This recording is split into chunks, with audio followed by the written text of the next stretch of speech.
Kila mtu amewahi tenda hii. Tazama video mpaka mwisho, uangalie. Twende. So unakuwa mtu mgumu ili ujisikie vizuri, unakuwa very tough to feel good. Kwa Kiingereza tuchangia. Unaanza vuta bangi, kuvaa tofauti, kuwa mtu wa fujo. Kama kwa mfano mwanamke ataanza vaa nguo ya kushika, mwanaume anapiga kadebe, anashusha hapo. Yeah, maisha yanaendelea, lakini zamani ukukua hivyo ulikuwa mtu mpole, lakini ulibadilika kwa sababu ulikuwa naumia. Kwa mfano ulipitia vitu vibaya, maybe walikuwa kuonea, chochote kile kinjo kiliwezekana tabia yako ikabadilika. Okay? So watu wanabadilika na njoo hivyo. Hii dunia si wote tunapigwa. Okay? Maumivu makali. Njoo hivyo. So ikatokea hivyo. Okay, acha nikutafutie dawa. Dawa ni hapa. Okay, mwache kwanza naandika pole pole. Okay, mtu yeyote akiungana na Kristo huwa kiumbe kipya. Mambo ya kale yamepita, hali mpya imefika. Na hiyo ni Wakorintho wa pili, tufaningoje 5:17. Hile mstari nasema hivi, ukikuja kwa Yesu Kristo unakuwa kiumbe kipya. Inamaanisha yale yote ya kale ndio ulikuwa fanya zamani, Mungu anakubadilisha, unakuwa kiumbe kipya. Unakuwa kama Kristo, mpole, mtaratibu. Okay? Okay. So unajaribu kujiweka katika kundi fulani. Hii hapa itaweza kuwa kundi yoyote, itaweza kuwa marafiki, shuleni, kazini, kundi yoyote, nzuri au mbaya. Lakini sisi tunaongelea mbaya hapa. Okay? Wengi wako tayari kujibadilisha ili wakubaliwe mkundi fulani. Itaweza kuwa kama kuna marafiki, unapaswa anza vuta sigara ukubaliwe kwa hiyo kundi. Ukikuwa msanii, unapaswa anza vaa vizuri ukubaliwe kwa hiyo kundi. Okay? Ukikuwa mwizi, mnajuana vile mnakuwa mnavaa hivyo hivyo. Okay, so kundi yoyote tu unapaswa kujibadilisha ukubaliwe kwa hiyo kundi. Okay? Ukikuwa mpole kama wao hawana wapole, unajibadilisha unakuwa mtu wa fujo. Pombe hivyo hivyo, unakunywa pombe, mwote mnakunywa pombe. Kuua kama wanauana, unavaa uko tayari kuua hivyo hivyo. Okay? Wanadamu wana.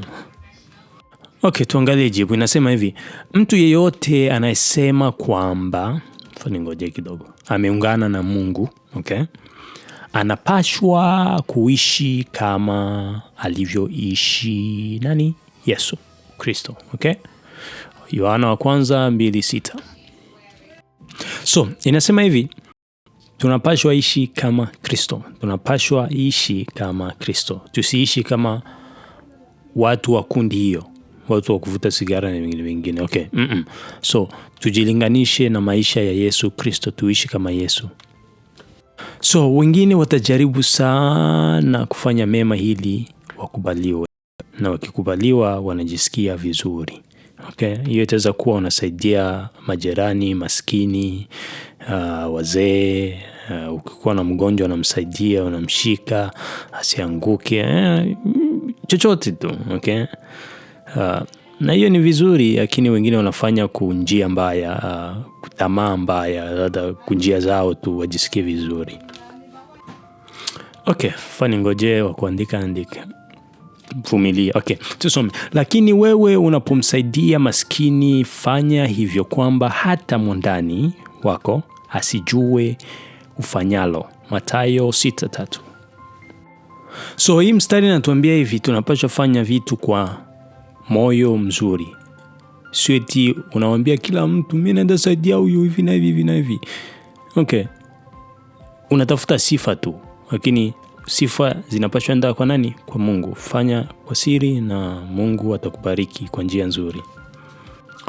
Okay, ya mwisho hii sasa. Okay, kushikilia neno ndani ili usiumie. Wengi wanashikilia vitu ndani, wanazika kabisa moyoni. Okay, ukiwaona tu sura sio zao, wanazika vingi. Okay, so na hiyo itaweza tokea wengi hawapendi kusema sana, kwa sababu wakisema sana ni machozi tu itatoka, kwa sababu washavumilia vingi, wanashikilia vitu ndani sana.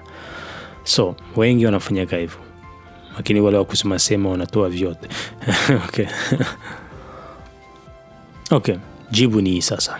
Tusome. Mwenyezi Mungu yu karibu, ngoje, na waliokufa moyo. Okay? Huwaokoa wote waliokata tamaa kabisa. Okay, ukikata tamaa, Mwenyezi Mungu ndio jibu. Mungu anaokoa watu wake. Okay? Mungu anaona tatizo zako, Mungu anaona kila kitu unachopitia, na hiyo haitafikisha miaka na miaka kutokea, atakuokoa tu. Okay? Ni kuvumilia na Mungu ndio jibu. Naelewa ni vigumu kuacha kufikiria vitu unavyopitia, lakini itakuwa vizuri sana usifikirie sana. Ni kumpatia Mungu na Mungu atajibu. Mungu ndiyo jibu. Okay? Mimi namaliza.